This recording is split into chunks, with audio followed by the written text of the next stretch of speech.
ये एपिसोड भी स्टार्ट होता है बिल्कुल उसी सीन से जहाँ पर हम देखते हैं कि एल्डर यी साइड फैंग से बचकर भाग रहे थे और फैंग एल्डर यी साइड का पीछा कर रहा था। अब हम एल्डर यी साइड को देखते हैं जो कि फैंग से बचकर उसके सामने फ्लाई करते हुए जा रहे थे। तभी अचानक से वो पीछे मुड़कर फैंग की तरफ देखते हैं और फिर एक क्रीपी सी स्माइल देते हैं, जैसे कि उन्होंने फैंग को अपने ट्रैप में फंसा लिया हो। एल्डर यी साइड की स्माइल को देखकर फैंग भी काफी ज्यादा हैरान हो जाता है, क्योंकि उसे भी ये समझ आ गया था कि एल्डर यी साइड ऐसा तभी करते हैं जब उनके पास कोई प्लान हो। अब हम एल्डर यी साइड को देखते हैं जो कि स्माइल करने के बाद अचानक से बहुत ज्यादा स्पीड के साथ पानी के अंदर जंप कर जाते हैं। ये देखकर फैंग अभी अपने आसपास की सिचुएशन के बारे में समझ ही रहा था कि तभी अचानक से फैंग पर एल्डर यी साइड के फ्लाइंग वेपन से अटैक होने लगता है। फैंग उन अटैक्स को डॉज करने की काफी कोशिश करता है, पर तभी अचानक से फैंग के पीछे से एक फ्लाइंग वेपन काफी ज्यादा स्पीड के साथ आता है और आकर उसकी कमर में लगता है, जिसकी वजह से फैंग को बहुत ही ज्यादा पेन होता है। और ये देखकर फैंग कहता है, आखिर ये क्या है। यहाँ पर आप सभी लोग स्क्रीन पर देख ही सकते हैं कि इस फ्लाइंग वेपन की पावर कितनी ज्यादा थी कि इससे फैंग की हालत काफी ज्यादा खराब हो गई थी। अभी फैंग अपने आप को संभाल ही रहा था कि तभी एल्डर यी साइड फैंग पर अपने फ्लाइंग वेपन से अलग अलग साइड से अटैक करने लगते हैं और इसी के साथ साथ अपने फ्लाइंग वेपन्स की लेजर बीम को यूज करते हुए फैंग पर पानी के अंदर से ही अटैक करने लगते हैं, जिन्हें फैंग बहुत मुश्किल से डॉज कर रहा था। अब हम एल्डर यी साइड को देखते हैं जो कि फैंग को अपने फ्लाइंग वेपन्स के लेजर बीम अटैक में उलझा कर रखे हुए थे। फैंग अभी उन अटैक्स को डॉज ही कर रहा था कि तभी एल्डर यी साइड अपने दूसरे फ्लाइंग वेपन्स को यूज करते हुए फैंग पर एक जानलेवा अटैक कर देते हैं। और एल्डर यी साइड के इस फ्लाइंग वेपन का अटैक इतना ज्यादा पावरफुल था कि आप सभी लोग स्क्रीन पर देख ही सकते हैं। अगर फैंग के पास उसका ब्लैक गोल्ड आर्मर नहीं होता तो अब तक तो फैंग यहाँ पर कब का मर चुका होता। जैसे ही एल्डर यी साइड का ये फ्लाइंग वेपन आकर फैंग की कमर में लगता है तो इससे फैंग को काफी ज्यादा पेन होता है, लेकिन फैंग अपने आप को संभाल लेता है और फिर जल्दी से एल्डर यी साइड के बाकी के फ्लाइंग वेपन्स को आता हुआ देखकर उन्हें अपनी 9 लाइटनिंग स्वॉर्ड से डिफ्लेक्ट करने लगता है। फैंग अभी एल्डर यी साइड के इन फ्लाइंग वेपन्स को डिफ्लेक्ट कर ही रहा था कि तभी एल्डर यी साइड अपनी मेंटल पावर को यूज करते हुए वहां पर बड़ी बड़ी 2 चट्टानें उठाकर ले आते हैं और फिर उन चट्टानों से फैंग पर अटैक करने लगते हैं। तो ये देखकर फैंग जल्दी से अपनी 9 लाइटनिंग स्वॉर्ड को यूज करते हुए उन दोनों चट्टानों को बीच में से काट देता है। दरअसल दोस्तों यही तो एल्डर यी साइड का ट्रैप था। जैसे ही फैंग उन बड़ी बड़ी चट्टानों को अपनी 9 लाइटनिंग स्वॉर्ड से कट करता है तभी उनके पीछे से एल्डर यी साइड के फ्लाइंग वेपन्स बाहर आते हैं और बहुत ही ज्यादा स्पीड के साथ फैंग पर अटैक करने लगते हैं, जिन्हें देखकर फैंग भी काफी ज्यादा डर जाता है, क्योंकि यहाँ पर एक बार फिर से फैंग की जान जाते जाते बचती है। फैंग उन फ्लाइंग वेपन्स को बहुत ही मुश्किल से डॉज करता है।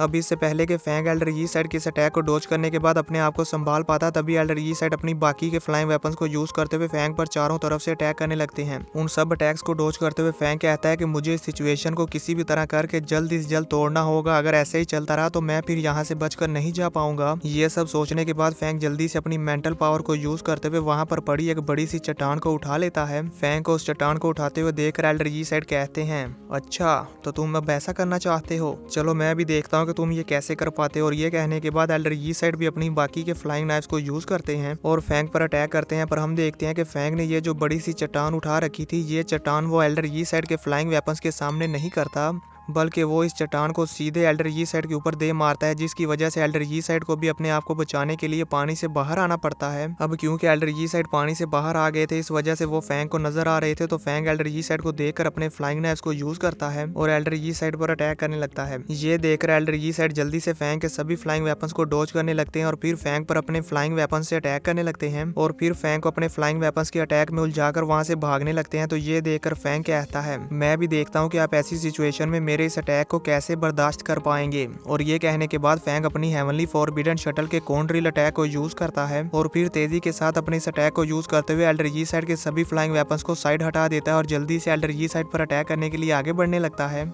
एल्डर यी साइड भी फैंग के इस कॉन्ड्रिल अटैक को अपनी तरफ आता हुआ नोटिस कर लेते हैं और जल्दी से पीछे की तरफ घूमकर अपने फ्लाइंग वेपन्स को यूज करते हुए अपने सामने एक शील्ड बना लेते हैं और फैंग के इस अटैक को ब्लॉक करने लगते हैं। और इसी के साथ साथ यहाँ पर एल्डर यी साइड अपनी एक बहुत ही ज्यादा पावरफुल टेक्निक को यूज करते हैं, जिसका नाम है एबस आई।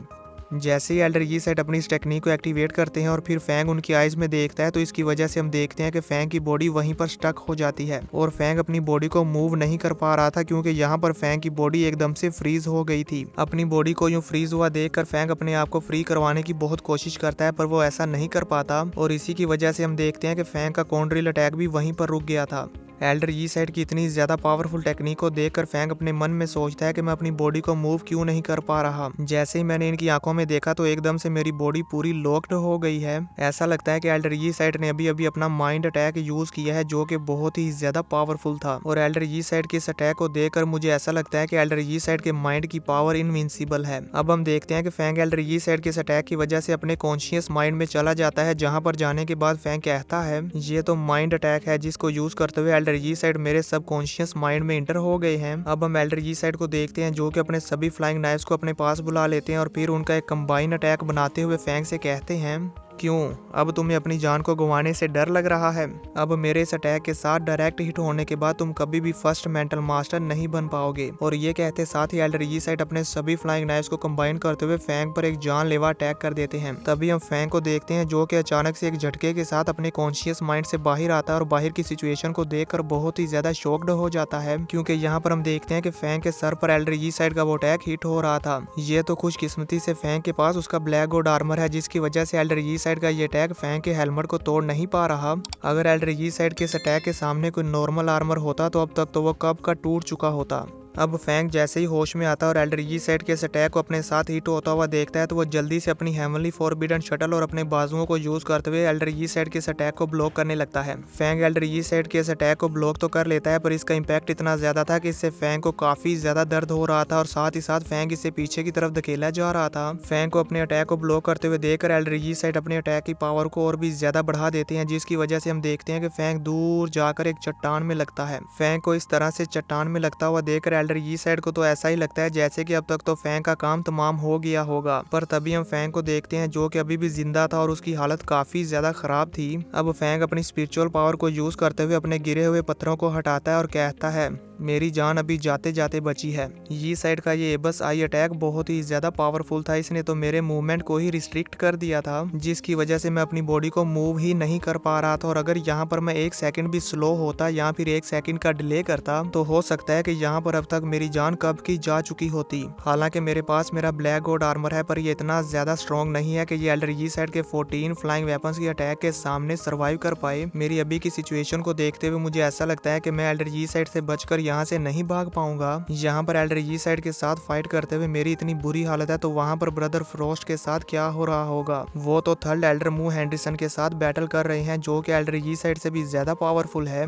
कहीं ब्रदर फ्रोस्ट भी मेरी तरह खतरे में तो नहीं। फैंग अभी इसके बारे में सोच ही रहा था कि तभी व्यू चेंज होता है और हम एल्डर मू हेंडरसन को देखते हैं जो कि अपना एक जोरदार पंच वॉरियर फ्रोस्ट के पेट में दे मारते हैं, जिसकी वजह से वॉरियर फ्रोस्ट दूर जाकर एक चट्टान में लगते हैं और वो काफी ज्यादा इंजर्ड भी हो जाते हैं। पर यहाँ पर हम देखते हैं कि वॉरियर फ्रोस्ट अपनी आइस पावर को यूज करते हुए धीरे धीरे अपनी बॉडी को हील कर रहे थे। वॉरियर फ्रोस्ट को हिट करने के बाद एल्डर मू हेंडरसन अपने आसपास देखते हैं और कहते हैं वहां पर काफी ज्यादा हलचल हो रही है, मुझे डर है कि कहीं वहां की सिचुएशन आउट ऑफ कंट्रोल ना हो जाए, इसलिए अब मैं यहाँ पर नहीं रुक सकता, मुझे जल्द से जल्द वहां पर पहुंचना होगा। और ये कहने के बाद एल्डर मू हेंडरसन वहां से जाने लगते हैं तो ये देखकर वॉरियर फ्रोस्ट जल्दी से आगे बढ़ते हैं और एल्डर मू हेंडरसन का पीछा करने लगते हैं और साथ ही साथ उन पर अपनी आइस पावर से अटैक करने लगते हैं। इसी के साथ ये एपिसोड खत्म हो जाता है। तो दोस्तों आप सबको क्या लगता है, क्या वॉरियर फ्रोस्ट एल्डर मू हेंडरसन को रोक पाएंगे या नहीं, मुझे नीचे कमेंट करके जरूर बताना।